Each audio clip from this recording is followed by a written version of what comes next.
Bom dia a todos, muito obrigado pela vossa presença.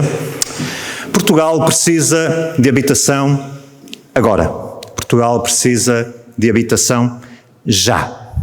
Aquilo que nós vamos apresentar aqui hoje é apenas uma parte da visão que a Iniciativa Liberal tem para o problema da habitação, seguramente, mas mais do que isso, para os problemas da vida dos portugueses nesta altura. E, portanto, há um problema sério de habitação em Portugal, mas há também um problema sério de rendimentos em Portugal e há também um problema sério de mobilidade e de acesso aos transportes em Portugal. E, portanto, só resolvendo com medidas concretas este triângulo do rendimento, da habitação e da mobilidade e transportes, é que poderemos dizer que os portugueses terão condições para ter uma vida diferente. Não faz sentido defender apenas mais rendimento, como nós fazemos, se depois não houver habitação para as pessoas acederem.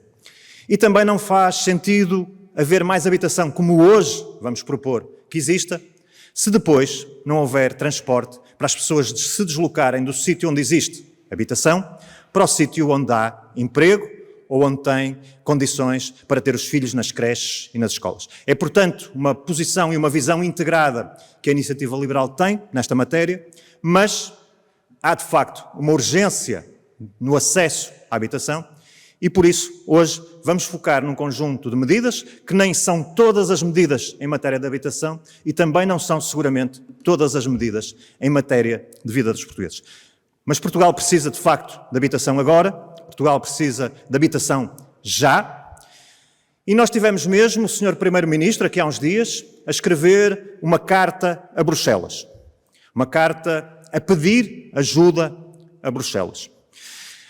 Obviamente que esse pedido de ajuda traduz duas coisas. Traduz, desde logo, a falta de confiança de António Costa no pacote mais habitação, e em rigor, António Costa tem todas as razões para não ter qualquer confiança no pacote mais habitação e na capacidade do pacote mais habitação de trazer soluções concretas. Na prática, desde que ele foi anunciado, já se viu que há menos construção e os preços ou os custos das rendas subiram, portanto, esse foi o efeito que o pacote mais habitação trouxe ao país. Portanto, é natural que António Costa não tenha confiança nenhuma nessa sua iniciativa. E depois, essa carta escrita a Bruxelas envolve uma outra questão, que é uma tentativa de passar responsabilidades que são do Governo de Portugal para terceiros. Ora, para usar uma expressão que o próprio António Costa usou nos últimos tempos, convém que cada um esteja no seu galho. E o galho de António Costa, em matéria de habitação, devia ser apresentar medidas concretas para realmente resolver o problema da habitação e não passar responsabilidades a terceiros. Obviamente, Bruxelas respondeu com mais ou menos diplomacia, dizendo que não cabe a Bruxelas resolver os problemas que o Governo de Portugal devia estar a resolver. E, portanto, eu posso assegurar que este programa Habitação Agora tem um conjunto de medidas, mas posso assegurar-vos que nenhuma destas medidas consiste em escrever uma carta a Bruxelas. E mais do que isso, se António Costa precisa de ajuda, pois a Iniciativa Liberal cá está a apresentar este pacote Habitação Agora e está disponível para trazer ao país, para ajudar o Primeiro-Ministro a encontrar medidas que solucionem realmente o problema da habitação dos portugueses. Portanto, se António Costa precisa de ajuda, nós cá estamos para ajudar e é isso, na verdade, que estamos a fazer com este programa Habitação Agora que vamos apresentar. Este programa Habitação Agora direciona-se para três áreas fundamentais. Reduzir os custos, aumentar a oferta e recuperar a confiança. Esse é provavelmente o dano maior que o pacote mais habitação já trouxe ao país. É minar completamente a confiança no mercado de arrendamento e no mercado de construção. São essas três áreas que incorporam um conjunto de medidas que estamos aqui hoje a apresentar. Mas eu queria esclarecer desde já algo muito evidente. É que este programa Habitação Agora é um programa que visa resolver o problema das pessoas. Não estamos preocupados com os mercados, com a especulação, nada disso nos interessa. Nós queremos soluções concretas para as pessoas. Queremos soluções para quem, olhem, para quem foi eventualmente colocado aqui no ISEG, no curso que queria, e não vai poder frequentá-lo, porque vive numa outra cidade e não encontra soluções de habitação que permitam frequentar o curso que desejava. Soluções para os jovens que querem sair de casa dos pais e não conseguem uma solução de habitação que lhes permita ganhar a sua autonomia. Soluções para quem já tem filhos, a família cresceu e não encontra uma solução adequada ao tamanho da sua família. Soluções para as famílias que querem ter filhos e não podem, porque não encontram, mais uma vez, soluções adequadas. É para estas pessoas, para as pessoas que precisam de soluções, que é preciso tomar medidas, e são estas as medidas que a Iniciativa Liberal cá traz. São 11 medidas que vamos apresentar, mas eu quero destacar já 4 medidas que me parecem fundamentais neste propósito de reduzir custos, de aumentar a oferta e de restaurar ou de recuperar a confiança. Desde logo, reduzir o imposto sobre as rendas agora. Depois, eliminar o IMT na compra de habitação própria e permanente agora. Resgatar os devolutos do Estado agora. E reduzir o IVA da construção agora. Mas vejamos, então, em detalhe, este programa Mais Habitação, verdadeiramente Mais Habitação, que é o programa da Iniciativa Liberal Habitação Agora. Vamos, então, falar de reduzir os custos. Primeira medida que a Iniciativa Liberal propõe. Atualização dos máximos de deduções em IRS das despesas com rendas e juros. Uma atualização significativa, duplicando ou mais que duplicando aquilo que são os valores das deduções atualmente previstas. Uma medida clara, direcionada para a classe média, que está também a sofrer com o custo de vida e com o aumento dos custos da habitação. Segunda medida, permitir que os municípios reduzam ou eliminem o IMI. Hoje em dia, como saberão, o IMI tem uma taxa que pode ir de 0,3 até 0,45. Nós mantemos com esta medida o limite máximo, os 0,45 continua a ser o limite máximo, mas dizemos que o limite mínimo pode ir até 0. Deixamos isto à decisão dos municípios. Se os municípios tiverem condições, se quiserem ser atrativos, se quiserem combater, em alguns casos, a desertificação, se quiserem dinamizar a oferta nos seus municípios, pois tem aqui uma medida que cada um deles pode usar, de acordo com as suas condições, para se tornarem competitivos também em matéria de habitação. Terceira medida para reduzir custos. Eliminar totalmente o IMT nas transações para a aquisição de habitação própria e permanente. Em 2001, há 22 anos, António Guterres declarou que o IMT, de então, a CISA, que foi substituída pelo IMT, é ou era o imposto mais estúpido do mundo. Passaram 22 anos e esse imposto mais estúpido do mundo continua a ser pago pelos portugueses quando adquirem habitação própria e permanente. Vejamos um dos casos de estupidez, para usar as palavras de António Guterres, que o pagamento deste imposto incorpora. Alguém, no seu início de vida, adquire um T0, paga IMT. A seguir, começa uma relação e o T0 já não é suficiente. Precisam de um T1. Compram um T1. Pagam IMT. A seguir, têm um filho e o T1 já não é suficiente. Compram um T2. Pagam IMT. A seguir, têm gêmeos e então já precisam não de um T2, mas de um T3. Compram um T3. Pagam IMT. E a seguir, porque a vida é mesmo assim, os pais ou os avós começam a não poder estar sozinhos e é preciso trazê-los para viver junto com a família. É preciso um T4. Compram um T4. E pagam IMT. Agora, compare-se isto com uma situação em que alguém, no exercício das suas opções livres, obviamente, decide só fazer uma compra de uma habitação. Quem vai adequando as necessidades de habitação e vai fazendo transações de compra ao longo da sua vida, paga IMT 2, 3, 4, 5 vezes. Quem só compra uma vez, paga apenas uma vez IMT. E diriam, mas isto traduz uma visão sobre o património das pessoas? Quem compra casa só uma vez tem menos património do que quem compra 2, 3, 4, porque tem necessidade de adequar a habitação às suas necessidades? Pois não sabemos, porque obviamente o IMT, se quer tributar património, é um imposto completamente cego, porque as pessoas podem não comprar casa e terem muito património, ou podem ter menos património e comprar casas várias vezes. Dizem outros, mas isso o IMT tem a ver com o benefício que as pessoas tiram. Mas eu comprar casa uma vez, depois outra, à medida das minhas necessidades, o benefício que eu tiro dos serviços que o Estado disponibiliza não é exatamente o mesmo. Então, porquê é que eu pago sucessivamente IMT sempre que faço uma transação? E de cada vez que eu pago IMT, se quiser depois vender a casa que adquiri, é óbvio que eu vou esperar por um preço mais alto, porque eu tenho que recuperar pelo menos o investimento que fiz. Mais ainda, é precisamente quando as pessoas compram casa que têm mais dificuldade, porque já têm um conjunto de encargos, têm um conjunto de despesas, pois é aí que o Estado português, que diz, na voz de António Costa e do PS, que querem que as pessoas tenham casa disponível, pois é aí que o Estado vai tributar, num momento provavelmente mais difícil para as pessoas quando estão a construir a sua vida. Portanto, terceira medida, eliminar totalmente o IMT na compra de habitação própria e permanente. E por último, neste capítulo da redução de custos, a isenção de imposto de selo nas transações imobiliárias.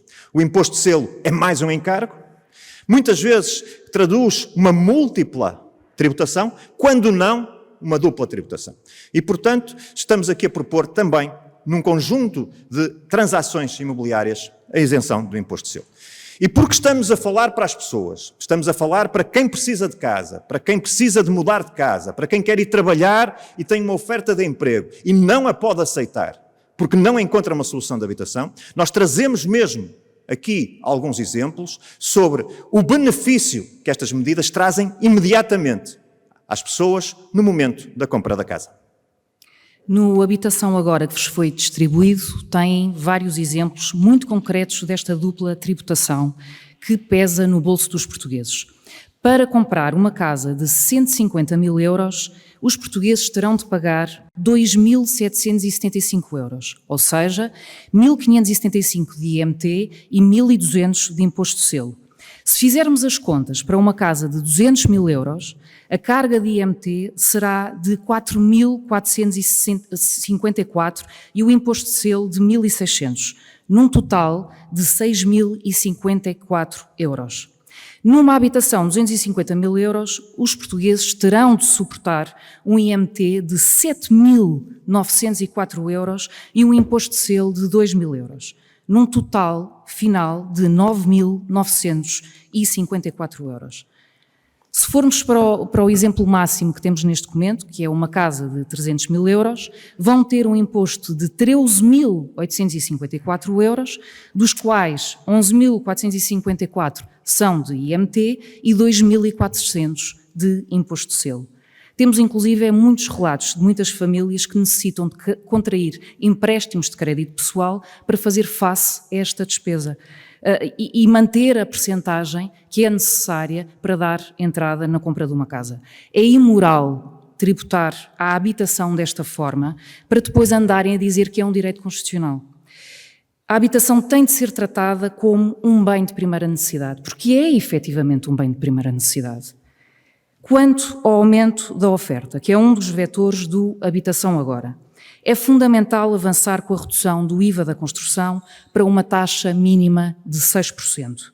Quem é que consegue construir para arrendamento acessível com um IVA de 23%?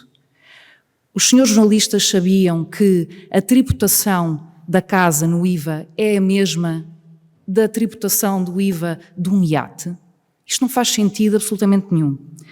Foi notícia, inclusive, na semana passada, que 2 projetos que iam trazer 900 casas para a classe média na área metropolitana do Porto deixaram de ter viabilidade económica precisamente por causa deste ponto.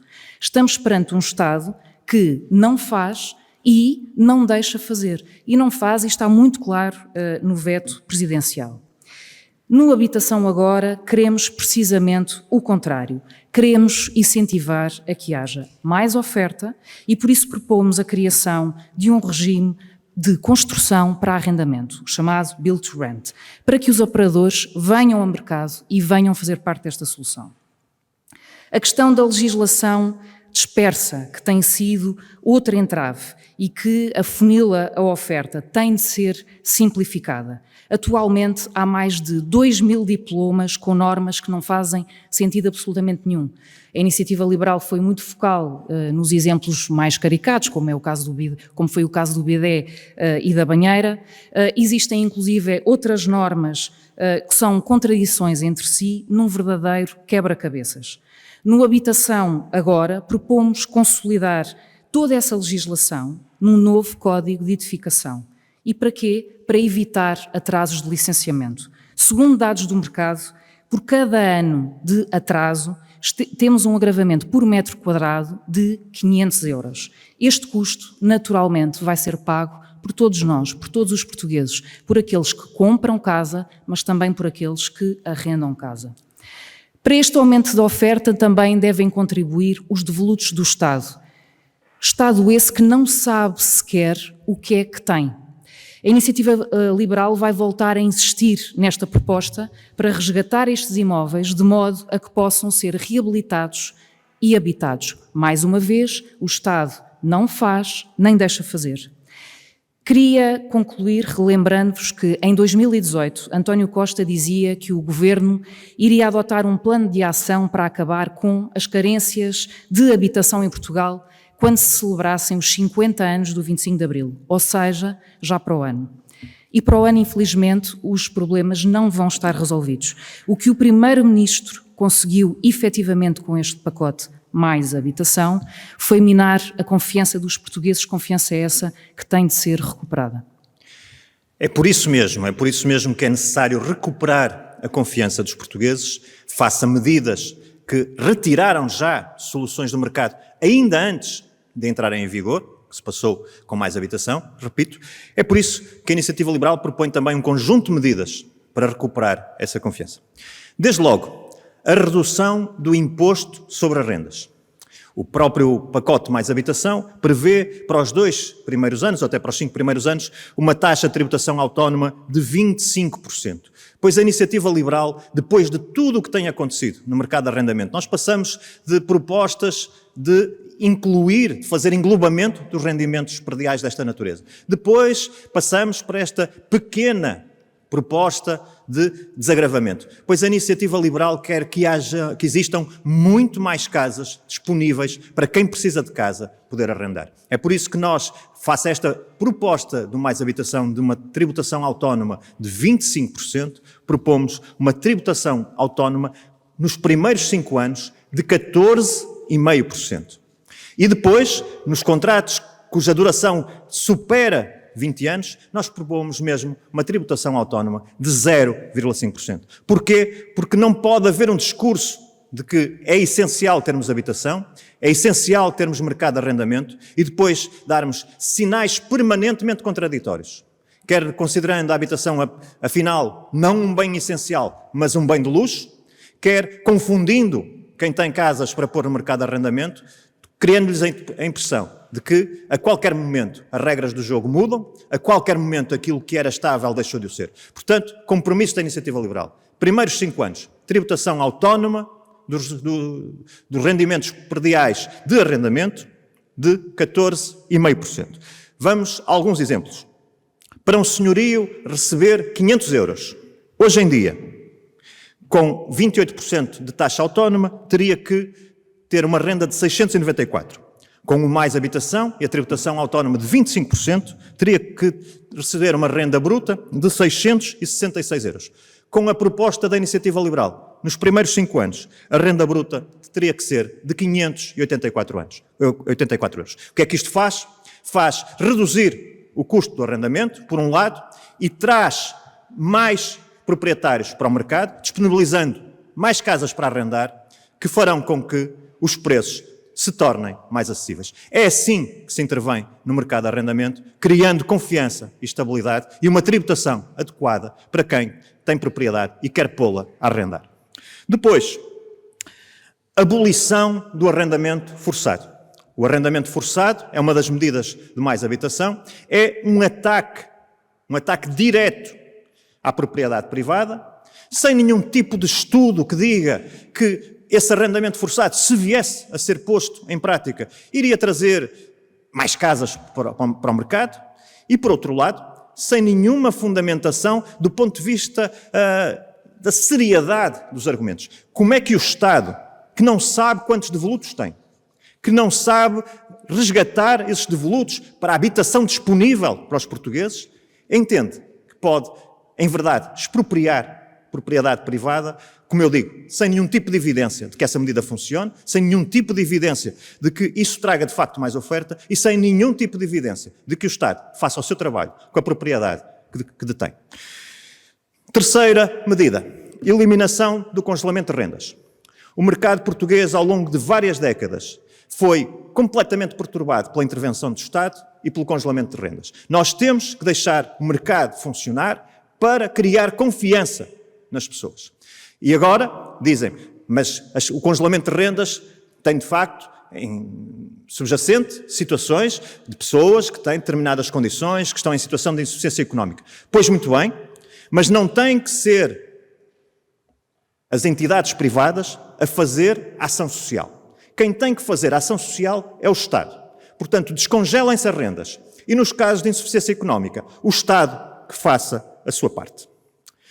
E, portanto, este é o conjunto de medidas da Iniciativa Liberal para habitação agora, para aumentar neste momento, a partir de agora, e num período de 2 anos de implementação destas medidas, porque construir demora tempo, nós não fazemos um clique e amanhã está disponível oferta no mercado. Estas são medidas para, no período de 2 anos, nós duplicarmos a construção e aumentarmos 50% a oferta de arrendamento no mercado. E eu queria dirigir ao Sr. Primeiro-Ministro António Costa um desafio face a estas medidas que agora aqui apresentamos, que visam reduzir os custos, aumentar a oferta e recuperar a confiança. O Sr. Primeiro-Ministro António Costa, por uma vez, que saia da toca da sua maioria absoluta, da sua maioria absolutista, e que ouça a Iniciativa Liberal. Nós tivemos razão na TAP. Defendemos praticamente sozinhos, atacados pelo PS, que a TAP deveria ser uma entidade privada. Pois agora, passado um tempo, e passado, sobretudo, um investimento de cerca de 3.200 milhões da TAP de dinheiro público, dinheiro dos contribuintes, pois aí temos, em bom rigor, o Primeiro-Ministro António Costa a reconhecer que errou e a defender ele próprio a privatização da TAP. Nós tivemos razão em matéria fiscal. Defendemos sempre a descida de impostos, nomeadamente do IRS. Há quem fale de descida de IRS já, pois nós dissemos descida do IRS sempre que falamos deste tema ao longo da nossa existência. Tivemos razão e temos razão em matéria de saúde, porque criticamos de forma muito incisiva o fim das parcerias público-privadas. Fim das parcerias público-privadas que António Costa decidiu por enviesamento ideológico. Os resultados estão aí à vista. Em Braga, em Loures, para quem os quiser ver. E temos razão também na saúde, porque só convocando toda a capacidade instalada do país, as soluções públicas, as soluções privadas, as soluções sociais, poderemos criar um verdadeiro sistema de acesso universal à saúde. E temos também razão em matéria de habitação, porque não é com congelamento de rendas, não é com arrendamento forçado, não é com a tributação excessiva e não é, sobretudo, com alterações sucessivas, permanentes do enquadramento fiscal e legislativo, que é possível restaurar a confiança e restaurar um mercado funcional que traga, lá está, habitação para aqueles que dela precisam. E, portanto, Sr. Primeiro-Ministro António Costa, tal como devia ter feito na TAP, em matéria de IRS, na saúde, ouça, por uma vez, a Iniciativa Liberal e traga soluções que permitem habitação agora ao país. Muito obrigado.